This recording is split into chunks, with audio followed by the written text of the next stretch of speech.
6 दिसंबर 1992 एक ऐसा दिन जब कुछ ऐसा हुआ जिसने पूरे देश को हिला दिया। उस दिन पूरा अयोध्या जय श्री राम के नारों से गूंज रहा था और सैकड़ों साल पुरानी मस्जिद पर चोट करती ठक ठक की आवाजें हर तरफ सुनाई दे रही थी। और फिर आया अगला दिन यानी 7 दिसंबर, जब आवाजें खामोश हो चुकी थी और देश में आने वाले तूफान का संकेत देने लगी थी। लेकिन ऐसा क्या हुआ था कि 6 दिसंबर 1992 को विवादित ढांचे को कारसेवकों ने एक सपाट मैदान में बदल दिया। ये जानने के लिए हमें 490 साल पहले जाना पड़ेगा कि सन 1528 में बाबर ने एक मस्जिद का निर्माण कराया जिसे नाम दिया गया बाबरी मस्जिद। लेकिन हिंदू ऐसा मानते हैं कि इस जगह भगवान श्री राम का मंदिर था और यहीं पर भगवान श्री राम का जन्म हुआ था, जिसे 1853 में बाबर ने तोड़कर मस्जिद का निर्माण कराया था। तब से लेकर आज तक नए नए तर्क दिए जा रहे हैं। लेकिन 1859 में ब्रिटिश सरकार ने विवादित ढांचे के चारों ओर तार की एक पाट खड़ी करके विवादित ढांचे के आंतरिक और बाहरी परिसर में मुसलमानों और हिंदुओं को अलग अलग प्रार्थनाओं की इजाजत दे दी।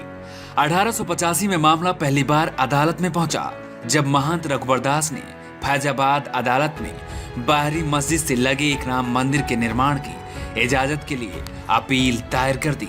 23 दिसंबर 1949 को करीब 50 हिंदुओं ने मस्जिद के केंद्रीय स्थल पर कथित तौर पर भगवान राम की मूर्ति रख दी। इसके बाद उस स्थान पर हिंदू नियमित रूप से पूजा करने लगे। मुसलमानों ने नमाज पढ़ना बंद कर दिया। 16 जनवरी 1950 को गोपाल सिंह विशारद ने फैजाबाद अदालत में एक अपील दायर कर रामलला की पूजा अर्चना की विशेष इजाजत मांग ली। 1 फरवरी 1986 को फैजाबाद जिला न्यायाधीश ने विवादित स्थल पर हिंदुओं को पूजा की इजाजत दे दी। ताले दोबारा खोले गए और नाराज मुस्लिमों ने विरोध में बाबरी मस्जिद एक्शन टीम का गठन कर दिया। जून 1989 में भारतीय जनता पार्टी बीएचपी को औपचारिक समर्थन देना शुरू कर दिया और मंदिर आंदोलन को नया जीवन दे दिया। ऐसे बीएचपी के हौसले और बुलंद हो गए। 25 सितंबर 1990 को बीजेपी अध्यक्ष लाल कृष्ण आडवाणी ने गुजरात के सोमनाथ से उत्तर प्रदेश के अयोध्या तक रथ यात्रा निकाली, जिसके बाद सांप्रदायिक दंगे शुरू हो गए और 1990 में बिहार के समस्तीपुर से आडवाणी को गिरफ्तार कर लिया गया। बीजेपी ने तत्कालीन प्रधानमंत्री वीपी सिंह की सरकार से समर्थन वापस ले लिया, जिसके बाद अक्टूबर 1991 में उत्तर प्रदेश में कल्याण सिंह की सरकार ने बाबरी मस्जिद के आसपास की 2.77 एकड़ भूमि को अपने अधिकार में ले लिया। 6 दिसंबर 1992 को हजारों की संख्या में कार सेवकों ने अयोध्या पहुंचकर बाबरी मस्जिद को तहस नहस कर दिया। इसके बाद सांप्रदायिक दंगे शुरू हो गए। जल्दबाजी में एक अस्थायी राम मंदिर का निर्माण भी करा दिया गया।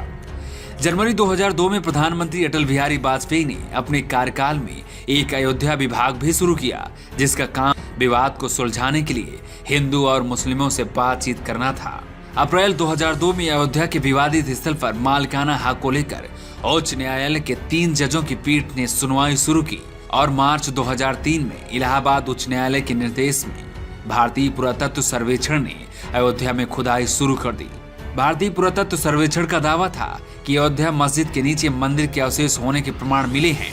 30 सितंबर 2010 को इलाहाबाद उच्च न्यायालय की लखनऊ खंडपीठ ने ऐतिहासिक फैसला सुनाते हुए इलाहाबाद हाईकोर्ट ने विवादित जमीन को 3 हिस्सों में बांट दिया, जिसमें एक हिस्सा था राम मंदिर, दूसरा सुन्नी वक्फ बोर्ड और तीसरा निर्मोही अखाड़ा। 21 मार्च 2017 को सुप्रीम कोर्ट ने आपसी सहमति से विवाद सुलझाने की बात कही और 19 अप्रैल 2017 को सुप्रीम कोर्ट ने बाबरी मस्जिद गिराए जाने के मामले में लाल कृष्ण आडवाणी, मुरली मनोहर जोशी, उमा भारती सहित बीजेपी और आरएसएस के कई नेताओं के खिलाफ आपराधिक केस चलाने का आदेश दे दिया। अब देश में एक बार फिर 1992 जैसे हालात बनने जा रहे हैं। शायद एक बार फिर वैसी ही घटना दोहराई जाए, लेकिन सत्ता में बीजेपी की सरकार है और राम मंदिर के मुद्दे पर ही सरकार बनी थी। लेकिन 4 साल बीत जाने के बाद भी राम मंदिर का कोई अता पता नहीं है। इसलिए हिंदू संगठनों में अब आक्रोश है। वो चाहते हैं कि बीजेपी सरकार रहते ही अयोध्या में राम मंदिर का निर्माण हो जाए, चाहे वो कानूनी तौर से हो या फिर अध्यादेश लाकर हो। या फिर बीजेपी का नया स्टंट है जो 2019 के लिए पहले से ही जमीन तैयार कर रहा है। ये तो आने वाला समय ही बताएगा कि क्या अयोध्या में राम मंदिर का निर्माण शुरू होगा या फिर ये एक नया शगुफा बीजेपी की तरफ से छोड़ा जा रहा है। Bureau report, new times. अगर ये वीडियो आप यूट्यूब पर देख रहे हैं तो हमें सब्सक्राइब करें। अगर ये वीडियो फेसबुक पेज पर देख रहे हैं तो हमें लाइक करना मत भूलिएगा।